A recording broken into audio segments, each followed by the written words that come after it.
Hello friends, എല്ലാവർക്കും എൻ്റെ ചാനലിലേക്ക് സ്വാഗതം. ഇന്ന് ഞാൻ നിങ്ങളുടെ മുമ്പിൽ വന്നിട്ടുള്ളത് നമ്മുടെ സ്കിന്നിൻ്റെ പിഗ്മെൻറ്റേഷൻ കുറയ്ക്കാൻ സഹായിക്കുന്ന ഒരു സ്കിൻ സെറമായിട്ടാണ് വന്നിട്ടുള്ളത്. സ്കിൻ സെറം എന്ന് പറയുമ്പോൾ വിറ്റാമിൻ സി സെറമാണ് ഞാൻ ഉദ്ദേശിക്കുന്നത്. ഇതിനു മുമ്പുള്ള എൻ്റെ ഒരു വീഡിയോയിൽ ഞാൻ വിറ്റാമിൻ സി അടങ്ങിയ സോപ്പ് ഉണ്ടാക്കുന്ന രീതിയൊക്കെ കാണിച്ചു തന്നിട്ടുണ്ടായിരുന്നു. അപ്പം വിറ്റാമിൻ സി അടങ്ങിയിട്ടുള്ള ഒരുപാട് ഫ്രൂട്ടുകളുണ്ട്. അതായത് നമ്മുടെ സിട്രസ് വർഗ്ഗത്തിൽ പെട്ടിട്ടുള്ള ഓറഞ്ചും നാരങ്ങ മൊസമ്പി ഇതിലൊക്കെ ഒരുപാട് വിറ്റാമിൻ സി കണ്ടൻ്റ് ഉണ്ട്. അപ്പോൾ ഇതൊക്കെ ഉപയോഗിച്ചിട്ട് നമുക്ക് വിറ്റാമിൻ സി സെറം ഉണ്ടാക്കാനായിട്ട് പറ്റും. ഞാനിവിടെ വിറ്റാമിൻ സി സെറം ഉണ്ടാക്കുന്നത് നമ്മുടെ ചെറുനാരങ്ങ ഉപയോഗിച്ചിട്ടാണ്. ചെറുനാരങ്ങ എന്ന് പറയുമ്പോൾ ചെറുനാരങ്ങയുടെ തോട് അതിൻ്റെ സ്കിൻ ഉപയോഗിച്ചിട്ട് അതിൻ്റെ പീൽ ഓഫ് ഉപയോഗിച്ചിട്ടുള്ള ഒരു വിറ്റാമിൻ സി സെറമാണ് നിങ്ങളുടെ മുമ്പിൽ ഉണ്ടാക്കി കാണിച്ചു തരാനായിട്ട് പോകുന്നത്. അപ്പം നമുക്കിത് ഉണ്ടാക്കുന്ന പ്രൊസീജിയറിലേക്ക് കടക്കാം. ഞാനിവിടെ ഏകദേശം ഒരു നാരങ്ങയാണ് സെറം ഉണ്ടാക്കാനായിട്ട് എടുത്തിട്ടുള്ളത്. ആദ്യം തന്നെ അതിനെ നല്ല വൃത്തിയായിട്ട് കഴുകി ഒരു ടവൽ ഉപയോഗിച്ചിട്ട് ജലാംശമൊന്നും ഇല്ലാത്ത രീതിയിൽ നന്നായിട്ട് തുടച്ചെടുക്കുക. പിന്നെ ഇതിൻ്റെ തൊലി ഇളക്കുകയാണ്. ഇതേ രീതിയിൽ ഒരു കത്തി ഉപയോഗിച്ചിട്ട് നമുക്കതിൻ്റെ ലെമൺ പീലിനെ ഈ രീതിയിൽ നമ്മൾ ഇളക്കിയെടുക്കുന്നു. ഇളക്കിയെടുത്തിട്ടുള്ള തൊലിയാണ് ഈ കാണുന്നത്. ഇതിനെ അങ്ങനെ തന്നെ നമുക്ക് സെറം ഉണ്ടാക്കാനായിട്ട് ഉപയോഗിക്കാൻ പറ്റില്ല. അതിന് നമ്മൾ ചെയ്യേണ്ടത് ഒന്ന് ജസ്റ്റ് വെയിൽ കാണിച്ചിട്ട് ഒന്ന് വാട്ടുക, അല്ലെങ്കിൽ ഒന്ന് ചെറുതായിട്ടൊന്ന് ഡ്രൈ ചെയ്തതിന് ശേഷമാണ് നമ്മൾ സെറം ഉണ്ടാക്കാനായിട്ട് ഉപയോഗിക്കുന്നത്. ഇനി ഇതിൽ ചേർക്കേണ്ട കാര്യങ്ങളെന്ന് പറയുന്നത്, ആദ്യം തന്നെ നമ്മുടെ ലെമൺ പീൽ ഓഫ് ഡ്രൈ ചെയ്തിട്ടുള്ളത്, അതിൻ്റെ കൂടെ നമുക്ക് ചേർക്കേണ്ടതാണ് നമ്മുടെ വിറ്റാമിൻ ഇ ക്യാപ്സ്യൂള്. ഞാനിവിടെ ഏകദേശം 2 വിറ്റാമിൻ ഇ ക്യാപ്സ്യൂൾ എടുത്തിട്ടുണ്ട്. അടുത്തത് നമ്മൾ ചേർക്കേണ്ടത് ഗ്ലിസറിനാണ് നമുക്ക് ചേർക്കേണ്ടത്. പിന്നെ ചേർക്കേണ്ടത് നമ്മുടെ റോസ് വാട്ടർ. ഈ റോസ് വാട്ടർ എന്ന് പറയുന്നത് ഞാൻ വീട്ടിൽ തന്നെ ഉണ്ടാക്കിയ റോസ് വാട്ടറാണ്. അതാണ് ഞാൻ ഇതിൽ ചേർത്ത് കൊടുക്കുന്നത്. അപ്പം നമുക്ക് ആദ്യമായിട്ട് എടുക്കേണ്ടതെന്ന് പറയുന്നത്, ഇത് ഉണ്ടാക്കാനായിട്ട് ഒരു ഗ്ലാസ് ബൗൾ നമുക്ക് എടുക്കണം. ആ ഗ്ലാസ് ബൗളിലേക്ക് ആദ്യം നമ്മൾ ഈ നേരത്തെ ഉണക്കി വെച്ചിട്ടുണ്ടായിരുന്ന നാരങ്ങയുടെ തൊലി നമ്മൾ അതിലേക്ക് ചേർത്ത് കൊടുക്കുന്നു. അതിനുശേഷം അതിലേക്ക് നമുക്ക് ഏകദേശം 2 സ്പൂൺ റോസ് വാട്ടർ ചേർത്ത് കൊടുക്കണം. 2 സ്പൂൺ റോസ് വാട്ടർ ചേർത്ത് കൊടുത്ത് ഒന്ന് മിക്സ് ചെയ്യുക. പിന്നെ നമുക്കിതിലേക്ക് ചേർത്ത് കൊടുക്കേണ്ടതാണ് ഏകദേശം നമ്മുടെ ഒരു സ്പൂൺ ഗ്ലിസറിനകത്തോട് ചേർത്ത് കൊടുക്കണം. 1 സ്പൂൺ ഗ്ലിസറിൻ നമ്മളിതിലേക്ക് ചേർത്ത് കൊടുത്തതിന് ശേഷം നന്നായിട്ടൊന്ന് മിക്സ് ചെയ്യുക. നന്നായിട്ടൊന്ന് മിക്സ് ചെയ്തതിന് ശേഷം നമുക്ക് മൂന്നാമതായിട്ട് ചേർത്ത് കൊടുക്കേണ്ട കണ്ടൻറ്റ് എന്ന് പറയുന്നത് നമ്മുടെ വിറ്റാമിൻ ഇ ക്യാപ്സ്യൂളാണ്. അപ്പോൾ വിറ്റാമിൻ ഇ ക്യാപ്സ്യൂൾ ഞാൻ 2 എണ്ണം എടുത്തിട്ടുണ്ട്. അതുകൂടി ഇതിലേക്ക് ചേർത്ത് കൊടുത്തിട്ട് ഒരു സ്പൂൺ ഉപയോഗിച്ചിട്ട് നന്നായിട്ട് ഇളക്കി യോജിപ്പിക്കുക.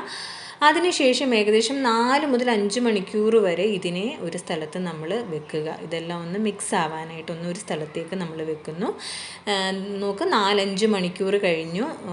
അതിലെ ലിക്വിഡൊക്കെ വിറ്റാമിൻ സി കണ്ടൻ്റ് എല്ലാം ആ ലിക്വിഡിലേക്ക് ഇറങ്ങിയിട്ടുണ്ട്. ഏകദേശം ഒരു ലൈറ്റ് യെല്ലോയിഷ് കളറാണ്. അതിനെ നമ്മളൊരു മിക്സിയുടെ ബൗളിലേക്ക് ഇട്ടിട്ട് നമുക്കൊന്ന് അരച്ചെടുക്കാം.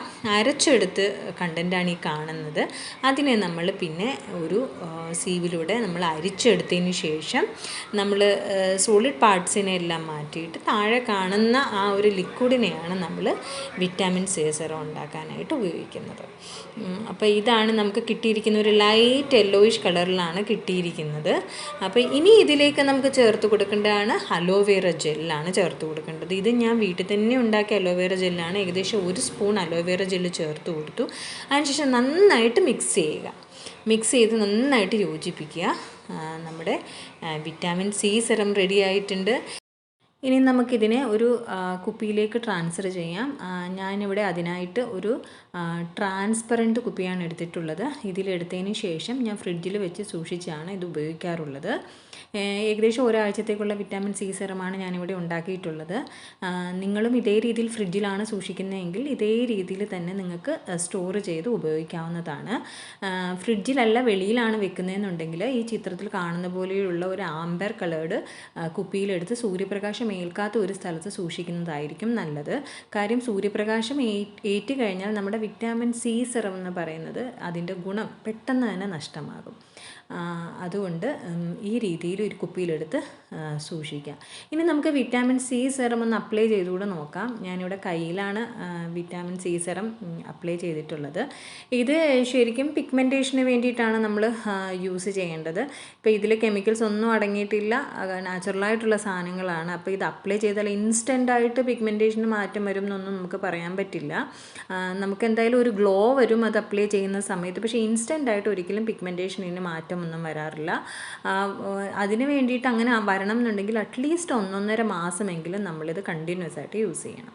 ഇനി വിറ്റാമിൻ സി സെറം ഉപയോഗിക്കുമ്പോൾ ശ്രദ്ധിക്കേണ്ട ഒരു കാര്യം എന്ന് പറയുന്നത്, വെയിലത്തൊക്കെ പോകുന്ന ആൾക്കാരാണെന്നുണ്ടെങ്കിൽ ഇത് പുരട്ടിയിട്ട് ഉടനെ തന്നെ വെയിലത്തൊക്കെ ഒന്നും ഇറങ്ങാൻ പാടില്ല. കാര്യം അത് പിഗ്മെൻറ്റേഷൻ കൂട്ടുക തന്നെ ചെയ്യുകയുള്ളൂ. വെയിലത്ത് പോകുന്ന ആൾക്കാരാണെങ്കിൽ ഇത് യൂസ് ചെയ്യാൻ അല്ലെങ്കിൽ ഇത് സ്കിന്നിൽ അപ്ലൈ ചെയ്യാനുള്ള ഏറ്റവും നല്ല സമയം എന്ന് പറയുന്നത് ഈ വൈകുന്നേരങ്ങളിൽ അല്ലെങ്കിൽ രാത്രി നമ്മൾ കിടക്കുന്നതിന് മുമ്പായിട്ട് മുഖമൊക്കെ വൃത്തിയായിട്ട് കഴിയതിന് ശേഷം ഇത് അപ്ലൈ ചെയ്തൊന്ന് ജസ്റ്റ് ഒന്ന് മസാജ് ചെയ്യുന്നത് കൊണ്ട് ഗുണമുണ്ടാവും. വെയിലത്ത് പോകാത്ത ആൾക്കാരാണെന്നുണ്ടെങ്കിൽ എപ്പോൾ വേണമെങ്കിലും നിങ്ങൾക്ക് അപ്ലൈ ചെയ്യാവുന്നതാണ്. അപ്പം ഇത് വളരെ ഈസി ആയിട്ട് വീട്ടിലുണ്ടാക്കാൻ പറ്റുന്നതാണ് വിറ്റാമിൻ സി സെറം. അപ്പം നിങ്ങളെല്ലാവരും ഇത് വീട്ടിലുണ്ടാക്കി നോക്കുക. ട്രൈ ചെയ്തതിന് ശേഷമുള്ള അഭിപ്രായങ്ങളൊക്കെ പറയുക. പിന്നെ എൻ്റെ ഇന്നത്തെ ഈ വീഡിയോയുടെ കണ്ടൻറ്റ് ഇഷ്ടപ്പെട്ടിട്ടുണ്ടെന്നുണ്ടെങ്കിൽ എൻ്റെ വീഡിയോ ലൈക്ക് ചെയ്യാൻ മറക്കരുത്. കൂടുതൽ ആൾക്കാരിലേക്ക് ഷെയർ കൂടി ചെയ്യുക. പിന്നെ ഇതുവരെ നിങ്ങൾ സബ്സ്ക്രൈബ് ചെയ്തിട്ടില്ല എന്നുണ്ടെങ്കിൽ എൻ്റെ ചാനലൊന്ന് സബ്സ്ക്രൈബ് കൂടി ചെയ്തേക്കുക. അപ്പോൾ ഇനി കാണും വരെ എല്ലാവർക്കും ബൈ ബൈ.